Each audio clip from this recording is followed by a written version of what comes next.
Okay, the second part of chapter 26, which deals with the muscles. This is a human that's been body painted with the muscles. Kind of an interesting little picture. Now, muscles have a lot of other functions besides voluntary movement. They control body openings, maintain posture, communication. Your face and facial expressions are very important and used quite frequently in communication. It also maintains your body temperature with metabolic activity, as skeletal muscle generates heat. Okay, skeletal muscles,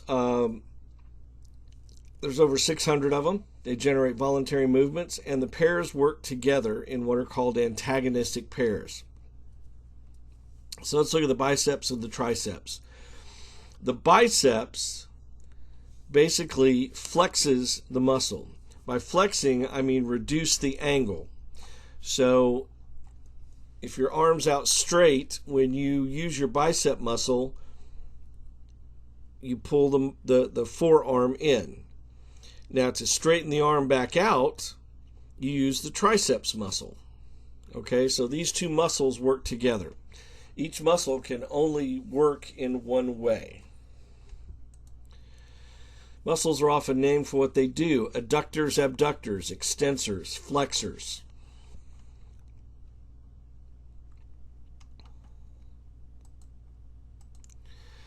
Muscles have an origin and an insertion. The origin is the bone that's the anchor for the muscle, while the insertion is attached to the bone that is moved. So if we look here, the biceps is anchored up here, and it moves the forearm. And so its insertion is down on the forearm.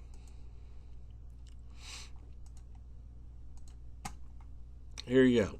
Origin of the biceps is the scapula. That's the backbone. The back shoulder bone, you can feel it if you put your hand over your shoulder.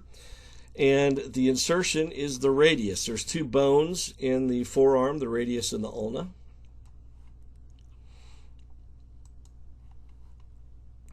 Muscle contractions. Muscles have a hierarchical organization, and they're made up of these thick filaments and the thin filaments. The thick filaments are made up of myosin, and the thin filaments are made up of actin. And they're in these little functional units called sarcomeres. And here's a muscle fiber cell and a bundle of muscle fiber cells. You can see multiple bundles of them in here, right? A sarcomere is a little section of contractile muscle. There's a series of contractile muscles that makes up each muscle cell fiber. Each muscle cell is packed with lots of myofibrils. And myofibrils are divided into functional units called sarcomeres. These are your myofibrils. The myofibrils contain these myosin and actin filaments. Each sarcomere contains thick and thin protein filaments. And muscle contractions require ATP. It takes energy. Okay, at rest, your muscle fibers are spread out. When you contract, they shorten. Okay, and these little myosin heads will form an attachment to the thin filaments and drag them in towards the center until they're fully contracted. Now, I found a little, let's see if we can get a good example here. All right, let's see.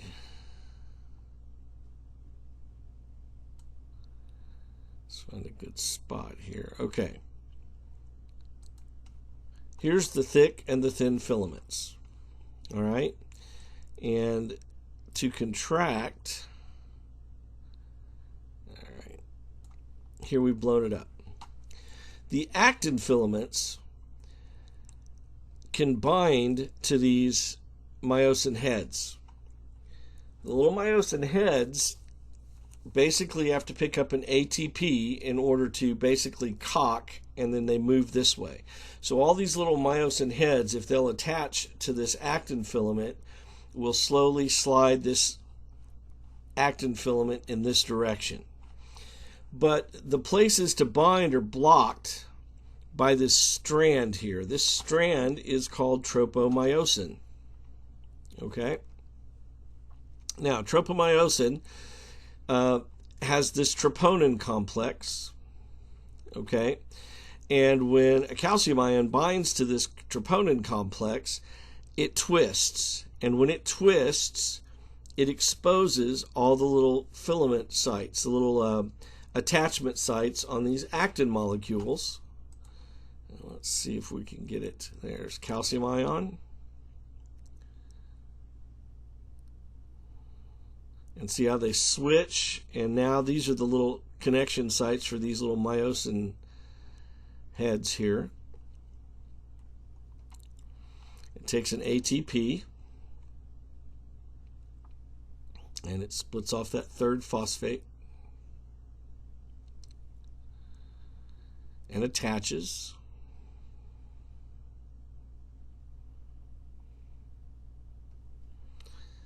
And it moves it in.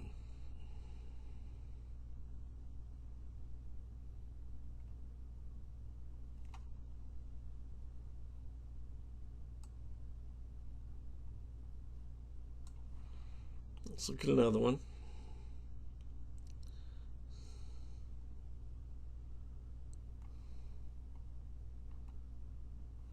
Okay.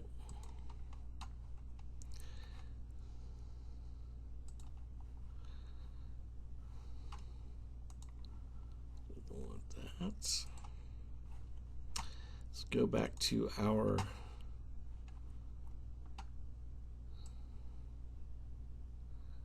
thing here. This sliding is called the sliding filament model of contraction.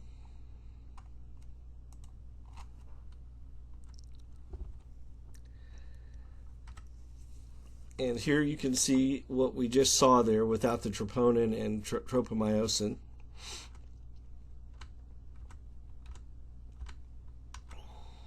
Let me try to get to. Now let's talk about the neuromuscular junction. How does a neuron tell a muscle to contract? It's very similar to the neuronal junction, only it's from a neuron to a muscle instead of a nerve to a nerve.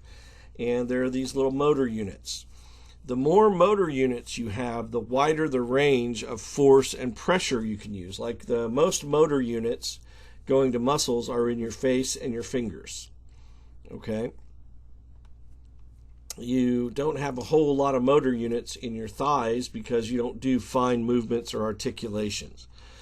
So this little neuromuscular junction works just like the neuronal junction we saw in a previous chapter on the nerve system. Action potential travels down here. It allows calcium ions to come in. They go to these vesicles full of the neurotransmitter acetylcholine, release it. It crosses this gap called the synaptic cleft and opens up the gate here and opens up sodium gates so that the muscle cell starts depolarizing just like a nerve cell does. And if you don't remember that, you can go back and look at the nerve chapter. And when it does that, it releases these calcium ions, and the calcium ions, as it depolarizes, the calcium ions are released from these little cisterns, and the calcium ions bind to the troponin. They move the tropomyosin off of the binding sites of the actin filaments, and then the myosin heads form a bridge and contract the muscle.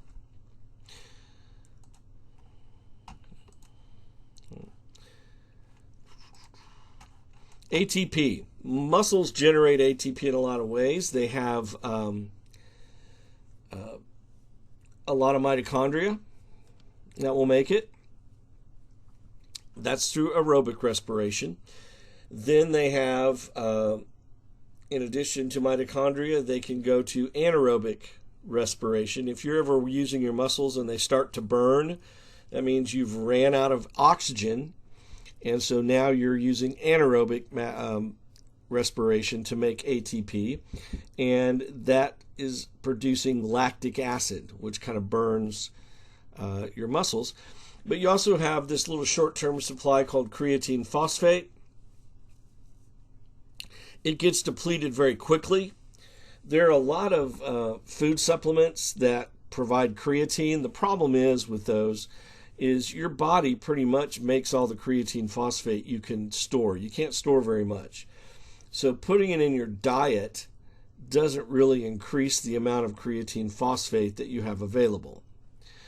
As long as you have a good diet. Now, if all you're eating are candy bars and gummy bears, you know, then you're not going to make much creatine. But if you're eating a pretty decent diet of, you know, with meats, fruits and vegetables, stuff like that, you're not going to have a shortage of creatine phosphate. Okay?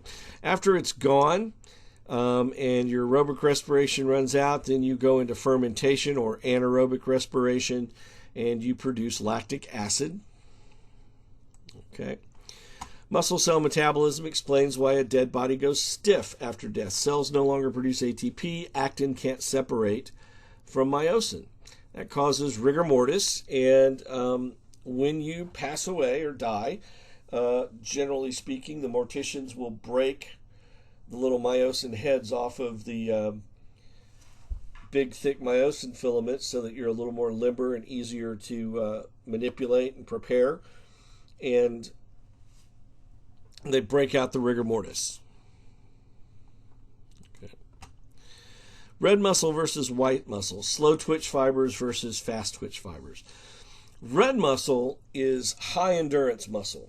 If you're a bicyclist or a marathon runner, you'll have these slow twitch fibers that are red muscle, and you can run and run and run.